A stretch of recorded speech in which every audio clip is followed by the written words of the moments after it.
Hey y'all.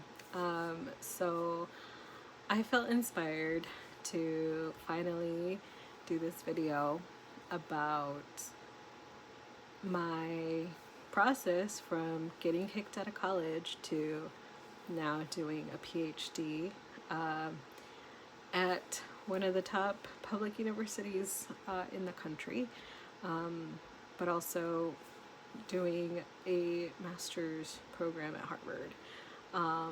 And so let's just get into this. I'll go through this narrative in 7 different parts, starting with undergrad. Uh, this one's kind of interesting because when I first left high school, I think the intention for me was to just go anywhere without getting too into it. My high school years, I think ever since I was like 13, I think, those were not necessarily happy years. I tried to make the most of them, but they were not necessarily the happiest years of my life. I spent a lot of time being angry at the world and being very sarcastic, and at some point, when I realized that college was a way for me to leave my hometown, I decided to use college for that as more of an escape than actually going for, you know, a degree. And I think that's important to note because I think I know I did not understand the intensity that would come with pursuing a bachelor's degree, the kind of work ethic that I did not have because I had barely graduated from high school. I think I barely graduated with like a 3.0. Maybe it was a 2.9. Honestly, at this point, I don't even know.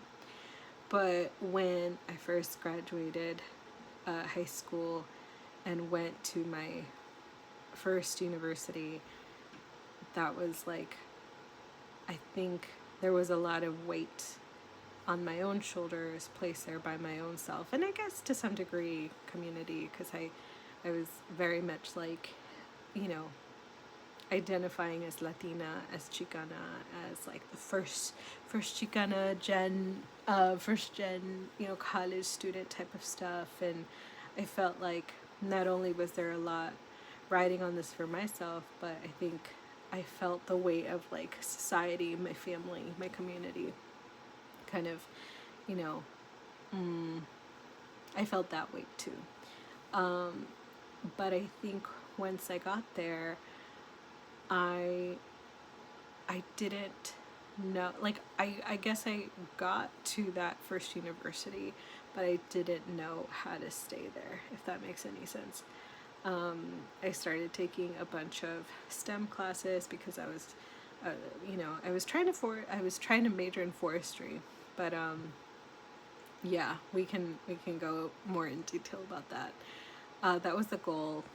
I had been really into sustainability and doing the rainforest conservation thing, and I had gone to Costa Rica for like 2 weeks with some folks in my high school, and that was what I thought my life was going to be. I was going to be a scientist. I was going to be, a conservation biologist, something, right, that was going to help the world.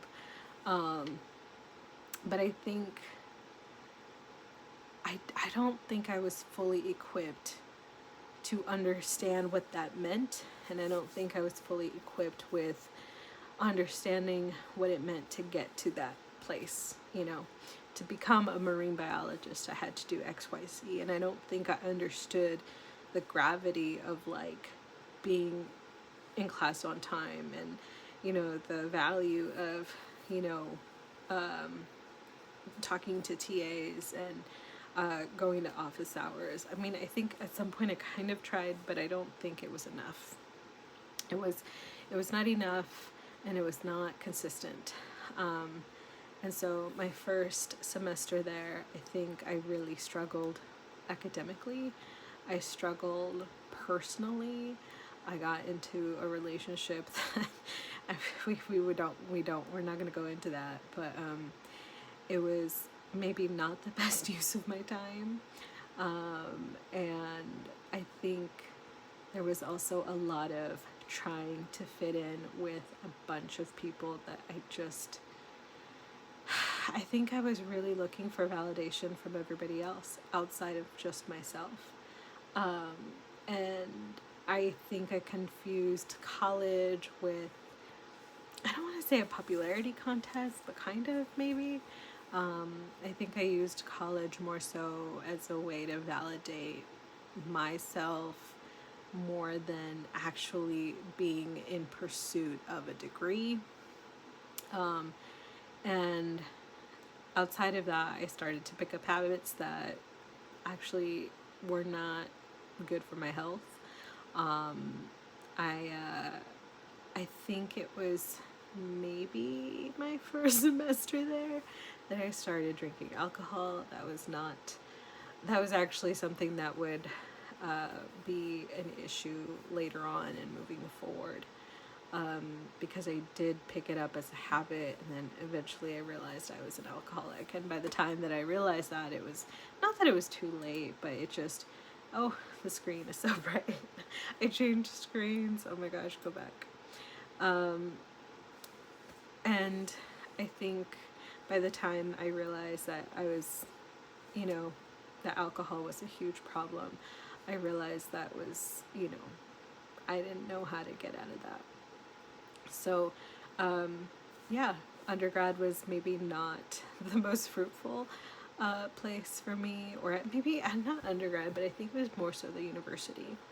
I think the university tried its hardest. They can only do so much.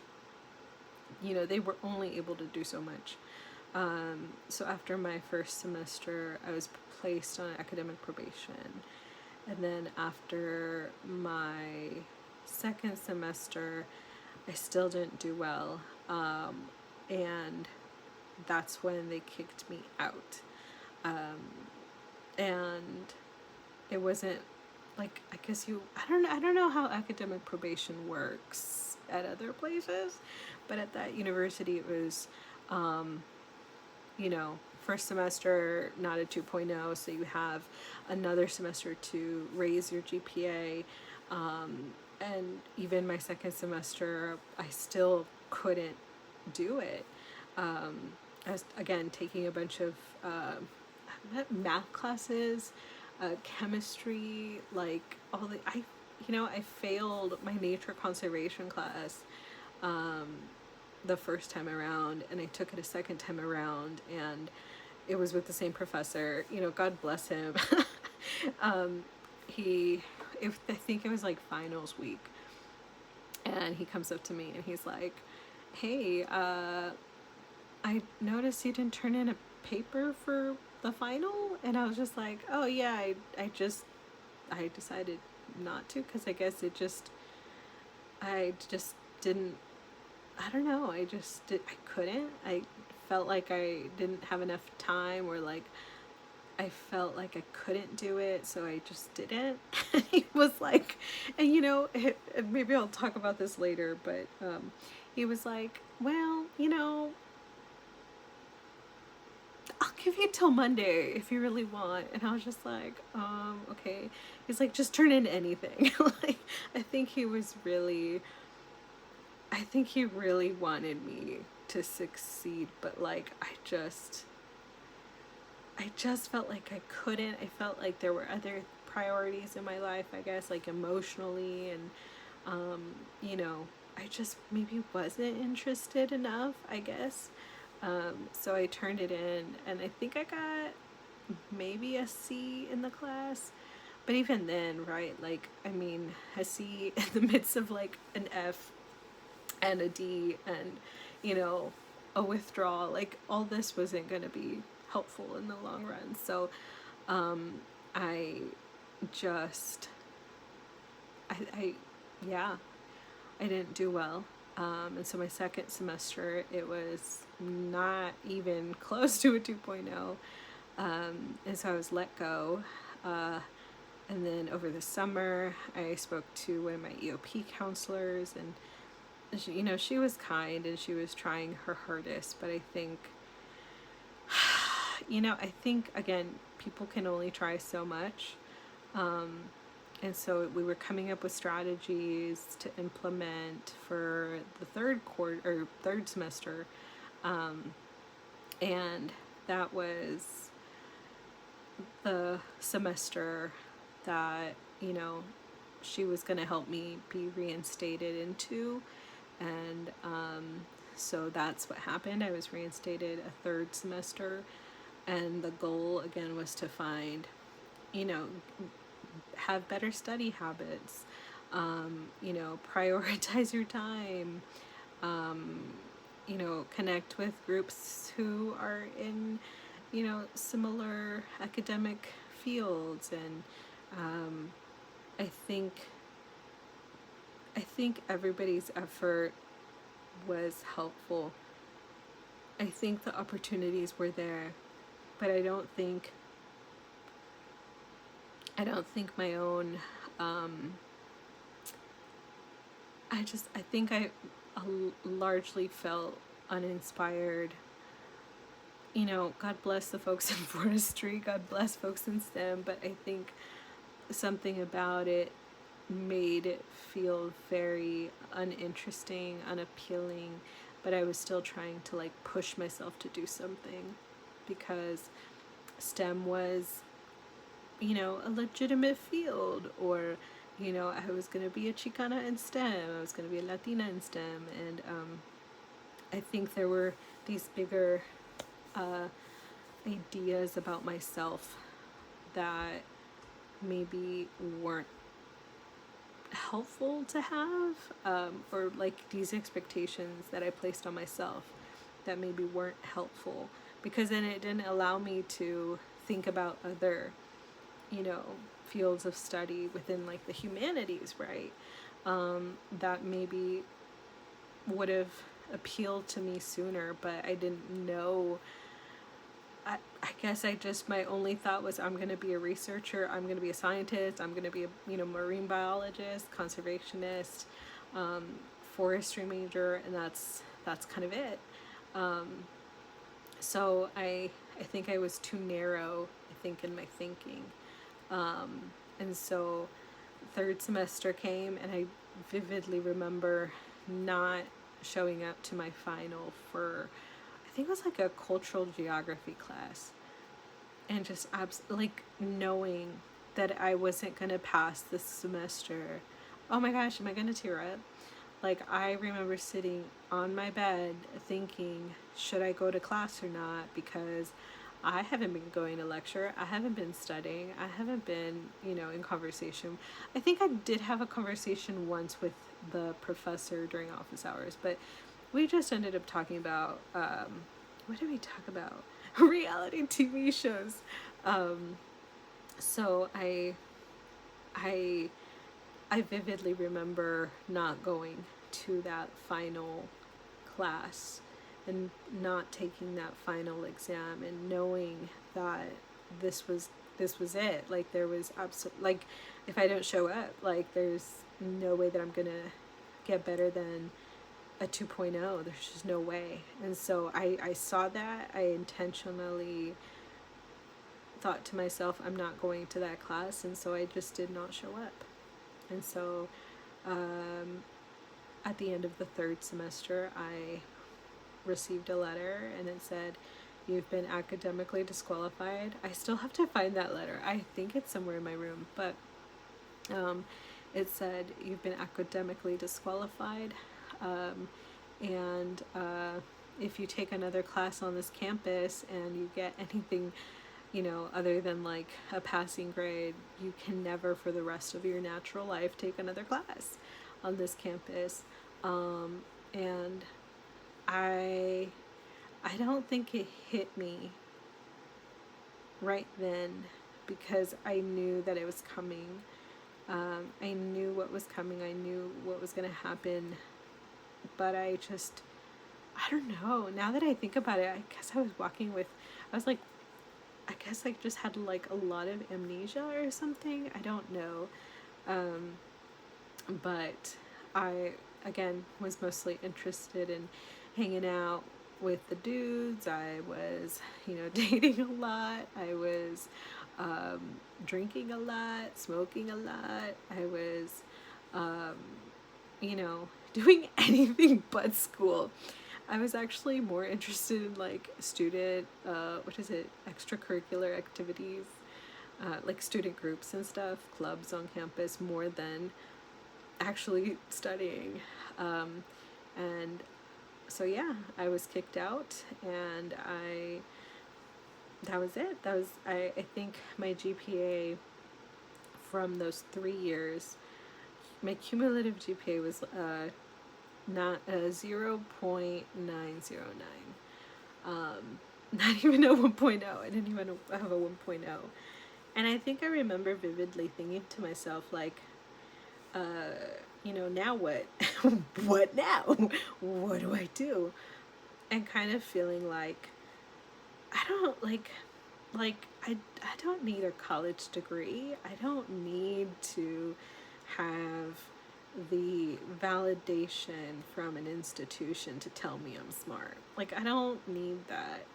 And I told myself, as long as I know how to do arithmetic and read and write, then I was gonna be okay. And I think in theory that was helpful, because the following months, I got kicked out. Gosh, let's see. I started 2008. I'm old, by the way. I'm old.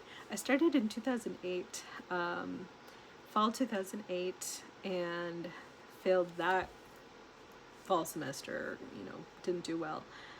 And then at 2009, so it would have been fall. After fall 2009 is when I was academically disqualified. It was official. I wasn't going to come back. And it was, let's see, fall. So then it would have been spring 2010 that I was like, what am I supposed to do now? What am I supposed to do? Luckily, I had roommates who were working part-time, and they were going to the school I was not, and they suggested, well, not suggested, but they suggested I work with the company that they had, or that they were working with. So I did. I picked up a part-time job, and that was it part-time? I think it was full-time at first, and then it turned into part-time. It was an overnight graveyard shift, and it was for a fabric store, and we were just reshelving everything. We were remodeling the store, so I was doing, I guess, manual labor. But honestly, I think I enjoyed it. I think I enjoyed not having the pressure of going to class and, studying stuff that I guess by then it's not that I wasn't interested in it. I felt like I couldn't understand it. I felt dumb. Like, I really felt like I don't know any of this, or I don't even know how to understand any of this. So I decided to just work, and I did that for a good chunk of time, maybe like a semester, and then also going into the summer. At some point I did have to tell my mom, and then at some point I did have to tell family, and then people who would ask, like, well, what are you doing home? Like, aren't you supposed to be in school? And at first it was very much it was financial. Like, I didn't have the financial aid I needed.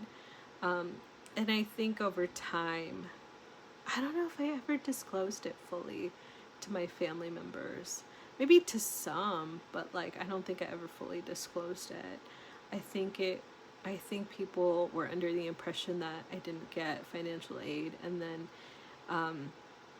the financial aid I just never ended up getting enough of, so that's why I stopped going to school. Um, but I don't know if they understood that I, I just got kicked out for not having good grades. And yeah, so I think the hardest part though was telling my mom, just because it was really hard to continue to, I don't know, not necessarily lie to her, but it just got really difficult to not tell her. You know, I came home for, I think, Christmas break or winter break. And at some point, I just avoided all conversations around school. And I was just like, and I didn't have the heart to just tell her, like, hey, I got kicked out. So I went back to the, place where the college was, in January, mid-January. And I finally just, I think it was like a week later, I called home and I told her finally. And I don't know, I can't remember her reaction. I think her reaction was like, girl, you either go back to school or you get a job.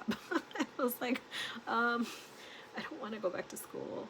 Because I really was convinced that maybe school was just not for me, like maybe it just was not going to be for me ever. And like, maybe I could do something else with my time. And now I had that time. Now I didn't have this barrier or this like pressure from like society or my family or community or even myself, right? I didn't have to fit into this like, cookie cutter mold of like going to college and, da da da da da and whatever.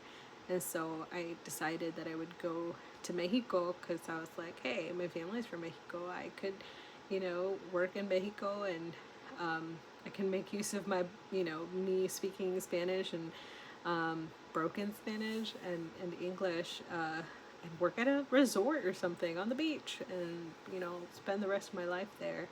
So that was the goal. So I stayed in the, near campus for maybe a few more months. The rest of summer, I spent my 20th birthday by myself. I went to a baseball game. And, it's kind of interesting because that summer, all my roommates had left for, their hometowns, and it was just me by myself. And I honestly, I think it was the first time I had ever been alone with my thoughts. It was the first time I'd ever been alone with any kind of anything. And I think that's when I realized that there was a lot of trauma that I had not processed. And, we won't go into that, but there was a lot of trauma that I had not processed, and a lot of anger that I was holding on to that, again, I had not processed. Like, therapy was not a thing that I was thinking of doing, because I actually tried to do therapy when I think it was my senior year of high school, and I was just like, it was group therapy, and so it was just a big no for me. It was not the best experience. And so I think it was the first time that I finally felt like I just needed to make sense of me and like myself, because I don't think I had ever really done that. I feel like during high school, it was always like go go go, group, what is it, student club, working part-time, and then getting to college, I think, was the first time that I had ever not had some kind of structure. And it was the first time that I was ever away from home for that long, and I didn't know what to do with myself. And that, I think, combined with a lot of the alcohol that I was consuming, I think that really placed me in a position to just finally break down. And I did. at some point in that summer, I was, gosh, what was it? I was making arroz. If you know, you know. But I was making red rice, and to get that red color, I had to add tomatoes to it. It was, I think, maybe the second time I had made rice, because I also thought to myself, if I'm not gonna learn how to do, if I'm not gonna go to school, I still want to learn stuff, but maybe just school stuff is not for me right now. And so I went to, or I told my roommates that I was going to learn how to cook, because I did not know how to cook. I didn't even know how to like boil water. It was kind of embarrassing, because my whole, again, childhood and high school years and stuff like that had always been around extracurriculars and, you know, going to work and, you know, barely getting by on the high school stuff. So, and again, I think there was a lot of other stuff going on in my life that just kept me awake at night, or, you know, put me in a bad mood, or made me want to show up late to class and that kind of stuff. So, there was a lot of stuff going on in my personal life. And so I think at some point, I told myself and told my roommates that I was like, I'm going to try to learn how to do, you know, I'm going to learn how to cook. And so I did. I learned how to do a couple things here and there, followed recipes. I think it was the first time I ever made pie from scratch. I was so proud of myself. And then it was in that summer that I was making this arroz rojo, you know, the red rice. And I don't know why I boiled the tomatoes and then decided to put them in the blender immediately. Yeah, I don't do that anymore. But like, that's what I did. And I didn't put the lid on right. So, or it was, I don't know, there was, I guess, too much pressure in the blender, so all the steam started to push the tomatoes up, and or the pressure up, and at some point the lid came off, and all these boiling tomatoes jumped onto a shirt similar to what I have, and it was thin. It was a really thin t-shirt, so the boiling tomatoes ended up burning this part of my chest, and I immediately started to, like, you know, cry or like scream, and I was like, you know, WTF, WTF, what's going on? So I took my shirt off, and then at some point I looked, and yes, it was absolutely burned. Like, just this whole part of my chest was burnt. And I think that was my breaking point, where I ran in the shower. I turned on the, you know, really cold water, and then I started crying. I was like, you know, God, what do you want from me? Sorry. Like, I felt so strongly in that moment. I was like, what do you want from me, God? I was like Job, you know, getting mad at God. I was just like, what do you want from me, God? Like, I'm trying my hardest, or I did, and now it feels like everything that I've worked for, or that I've tried to do, like, none of it has been working. So then, like, what the heck do you want from me? Please just tell me what it is. Like, I'm tired of doing this thing by myself on my own, and like what the heck is it? Just tell me. And honestly, it's interesting because I look back at, like, you know, my chest now, like where it was burnt, and the scars, there's no scar there. But during the, you know, moment that I was in pain, and the days after, like, it was, I couldn't even look at myself. I physically could not even look at myself. It was so, I don't say disgusted, but, you know, it was too painful. I think it was too painful to see myself in that, you know, state. But I think finally getting to express myself in that way, like in that rage, and just literally not mad at anybody but God, because I really thought like what do you want from me? Like, I've been doing all this stuff and like it's not working out. Like, what else do you want from me? You know, and I really finally got to that place. And even though nothing magically happened, I didn't magically hear anything, I felt I felt some sort of relief. Actually, in the following days, I at some point just started to, I guess, pray.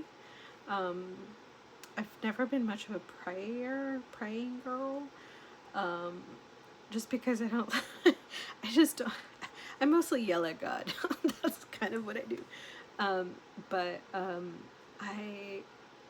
it was the first time I think I was in conversation with God, and I was like, you know what, God, whatever it is that you need me to do, just let me do it. Take me there, lead me to it. I don't know what you have for me, but like, lead me to it. Give me strength, give me patience, all this stuff, but just, you know, whatever it is, like, help me. And I want to cry because like, you know, to the place where I am now, like, oof, if my younger self could like see where I am, she'd be like, girl, that's crazy. But like crazy in a good way. So anyways, I think in there was a part 2, and a part 3, now what, and then getting kicked out. And so I think at that point, I guess I should also say this. I think it was the first time that I started to find myself, because I was alone. My roommates had been, you know, out for the summer. It was the first time I was alone, and so I started reading. Funny enough, I started reading Plato and listening to lectures in philosophy, or on philosophy from like Yale. You know, I think you can still find those lectures. And I was just so interested in people thinking about, I guess, what now I know as epistemology and ontology. Like, I was interested in those questions maybe more so than like, you know, the conservation, even though, you know, that eventually morphed into something else. But I was more interested in how people understood themselves, understood the world, and why I think the way that I think. And there was this one day where I think they were neighbors or some old, you know, not old friends, but friends from, you know, school who were moving out, and they said, here's a bag of books. Take what you want, you know, leave the rest or give it away, whatever. And so I was going through them, and I found this book called Meeting Jesus Again for the First Time. And it was just a book on the historical Jesus, but through the lens of a faith-based perspective. Oh my gosh, what was his name? I think it was like Michael Borg. I'm pretty sure. I think he wrote this. And I read it, and being a Christian girly, Catholic girly, I was like, oh my gosh, this is so interesting. Like, what do you mean? Like, I think having grown up in the Catholic Church and always being told to believe this, and I don't know if this was anybody else's experience, but like, at least for me, because I didn't go through a Catholic, you know, high school or Catholic, you know, college or whatever. I think most of my Catholic doctrine came from not necessarily Sunday school, but like, you know, catecismo, catechism, on like Wednesday nights, Thursday nights, and that was it. That was the extent of my Catholic doctrine, and the rest of it honestly was more so like embodied Catholicism, but that's a different conversation. Anyway, so I think it was like the first time that I ever even like thought to myself, like, wait, there's a possibility that Jesus existed in real time and space, or like looking at, you know, sources that it that show that someone named Jesus or a Jesus was, you know, existed in real time, that that could be a reality. Like what? Like I don't know. Like my brain was kind of like working through. I don't want to say fantasy, but to some degree, right? Like what is faith? You know, their faith is having to believe in something that you don't always have the evidence for, and I think I had been living in so much of that that it was really difficult to connect it to like historical stuff, right? Like historical actors, like, you know, historical figures that we all know, right? The Malcolm X's and the Martin Luther King Jr.'s, right? Who we have evidence for that lived in real time, right? So I think it was the first time that my brain kind of like, I don't want to say exploded, but like I really had a great time trying to think about like, oh my gosh, like, you know, maybe I can I just didn't know that I could look at religion this way, that I could study it this way, that I could, you know, think about Jesus in this way. And if I could think about Jesus, I could think about other, you know, historical figures in the same way, or religious figures in the same way. And it was just so exciting to me. But I didn't have anywhere to go with that. I just kind of, you know, left it at that. And I think one of the earlier, ah, oh gosh, hopefully this is going. Yes, okay. I think one of the earlier mentors that I found myself having, even though it was never like an actual, like I'd never met him in real, you know, time, was Dr. Cornel West. And say what you want about the politics, say what you want about him as a person, but I think at some point early on in my finding myself era, that I really owe him a lot in terms of trying to figure myself out and who I am and what my values are. And I think that was the first time that I actually called myself, like fully owned what it meant to be Christian or what it meant to be Catholic, but how it also could tie with social justice and serving humanity. And don't even get me started on Dr. Cornel West, because I can go on. But yeah, it was the first time that I'd ever really, you know, asked who I am. Like he would probably say the same thing, like, who are you in this moment in time? Like knowing that you have a beginning and an end, who are you going to be? What are your value systems? And so I really had to ask myself that of myself. And I figured that or the answer that I came up with was that I'm Christian, but I'm also very much in this social justice-esque world, and that is of importance to me. But I'm also very much a servant to humanity, and that my life journey, I decided at, you know, the age of 1920, that I was going to be a servant to humanity. I was going to serve humanity for the rest of my life in some kind of capacity. What that was, I had no idea, but that was the goal. And with that, I decided that I would be a teacher. There was a book, Oaxaca Graffiti. I can't remember the whole title of it, but in it there's an introduction by Lila Downs, a musician, artist. And I think one of the things that I realized and learned from that introduction was that at various points in time in human history, knowledge was very much suppressed. People learning was very much suppressed, and that knowledge in and of itself was so important that certain, you know, institutions, societies, communities, what have you, like, would not allow access to learning how to read, learning how to write. People in many different parts of the world have, you know, um, have lost their lives in pursuit of knowledge.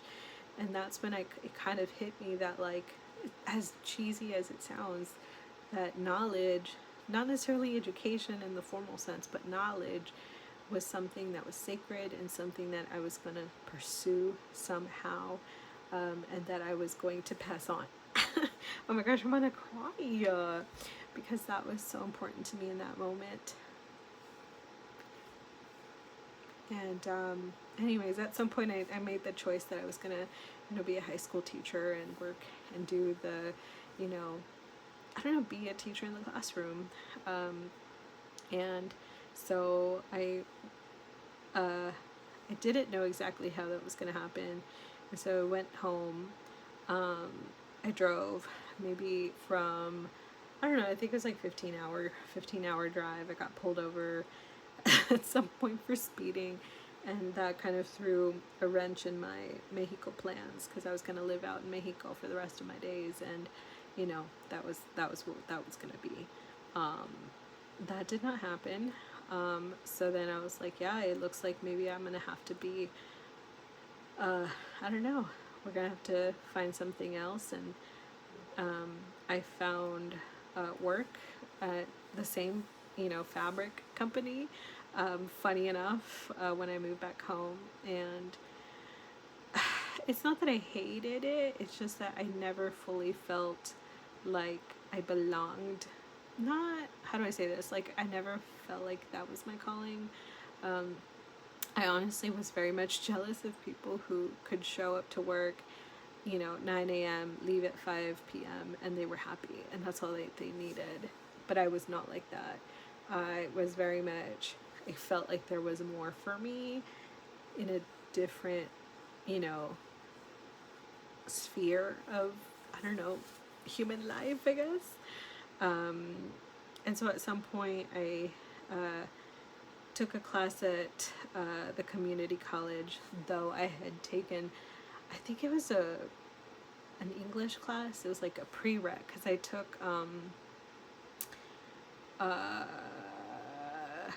took an exam, maybe an entrance exam, and I didn't pass the English portion of it.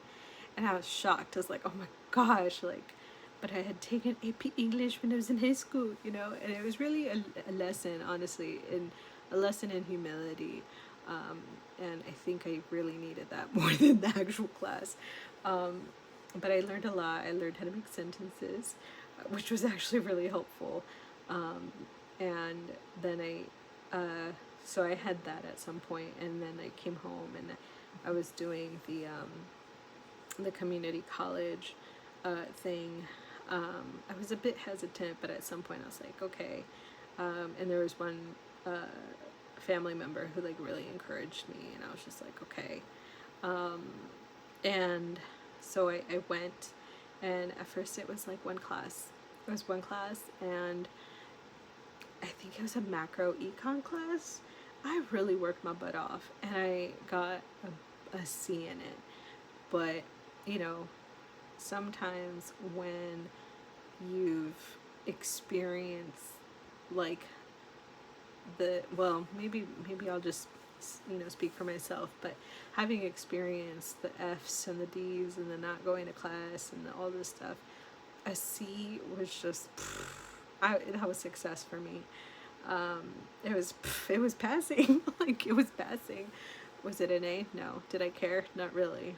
I only cared that I didn't fail. So there was that, and then I took another class, and then another class, and I realized pretty quickly that I was doing well, you know, C's, B's, and then it was a world religions course that I took that really kind of honestly set my world on fire.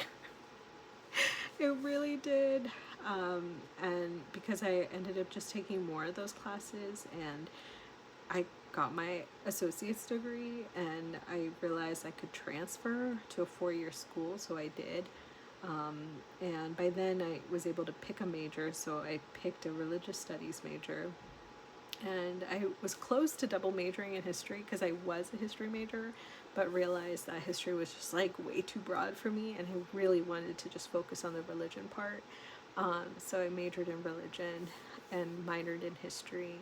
And at some point during my undergrad, when I transferred over to my 4-year school, I I I was invited to go to this conference. I wasn't presenting, I was just attending it. And I remember seeing some of I think it was a PhD student at the time, who was on the panel, and she was telling us about her work and interviews and that kind of stuff. And I was just like, wait a minute, what's going on? Like in my brain, like I just couldn't understand the concept of research. I didn't understand the concept of a presentation at a conference. Like I didn't understand the concept of conference, right? And so I asked her, I was like, wait, this was after the panel was over, but I went up to her and I was asking her questions. I was like, wait, so what do you, is this, tell me what's going on, why are you here? And so she explained, and then the professor who invited me showed up. So there was the three of us, and then at some point I say to the professor and the student, I was like, wait, so this is, this is what getting your PhD is like? And they were like, yeah. And I was like, so then you do professor stuff afterwards? Like, I don't get it. And they were like, yeah. And I was like, okay, so then I guess I want to do that. And they were like, yeah, okay. And I was like, okay. So then it was that professor who encouraged me to apply to fellowships, and she was the one who encouraged me to apply to Harvard.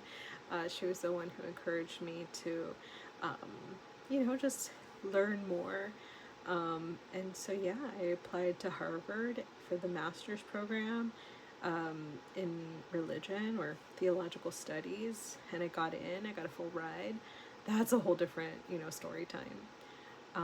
But that was fun, and I got to learn so much. And I,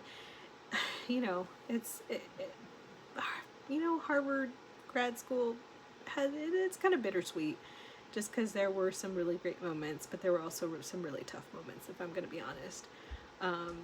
And few years after that,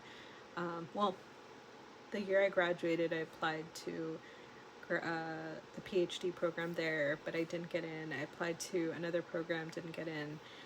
And that, kind of not necessarily sent me into a spiral, but kind of a little bit. And then, so I left that there. I tried applying in 2019 to another program, but it just didn't work out, so I didn't even finish that application.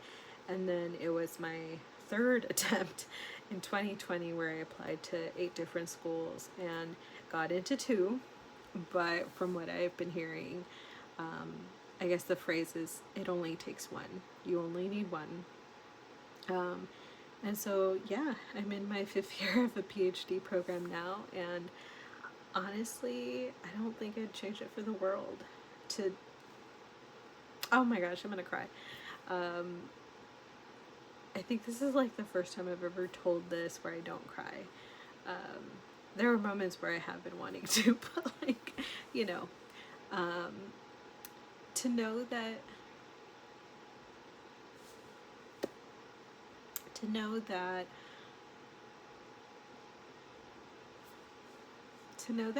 failure had nothing to do with my worth and everything to do with my lack of preparation has helped me so much. Having to deal with failure in a general sense, but then also in this academic sense,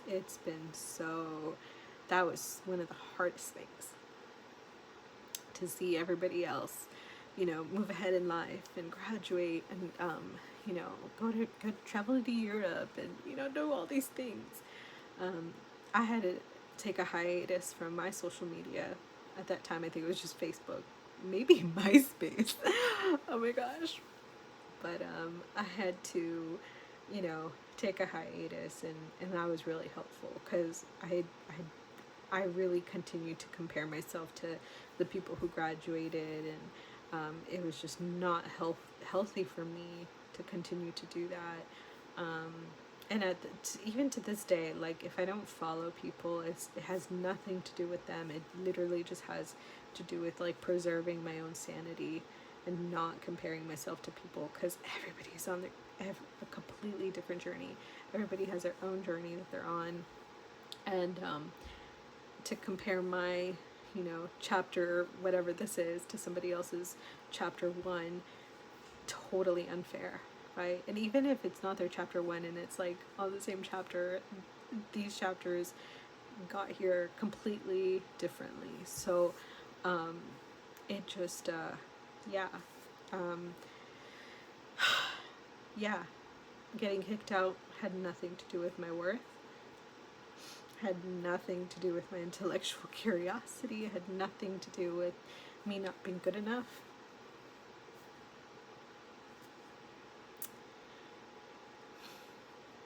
It had everything to do with my lack of preparation, everything to do with how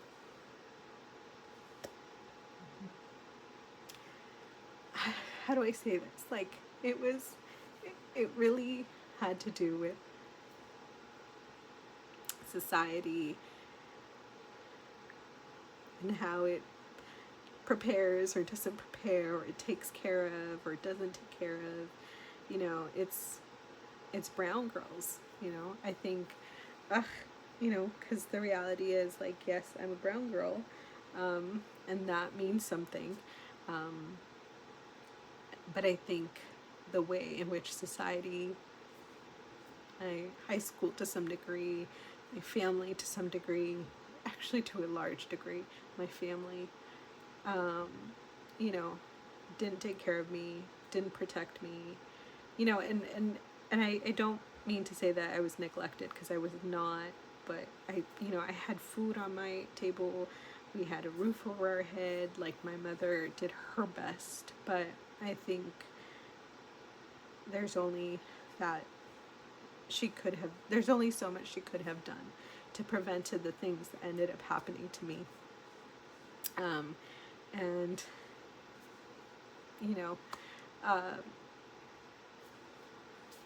yeah, so, because now, as a 5th year, I've had the chance to work with some